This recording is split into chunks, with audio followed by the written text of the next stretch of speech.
Hi అండి. ఈరోజు మనం చల్ల పొంగడాలకి నల్ల కారం తయారు చేసుకుని చూద్దాం.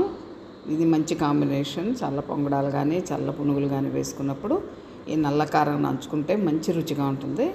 నల్ల కారం ఎలా తయారు చేసుకోవాలో చూద్దాం. నల్ల కారానికి కొలతలు ఏముండవు. సుమారుగా కాసిన ధనియాలకి సరిపడా ఎండుమిర్చి తీసుకుందాం. కారం తినేవాళ్ళ బట్టి వేసుకోవచ్చు, ఘాటు ఇష్టంగా తినేవాళ్ళు ఉంటారు.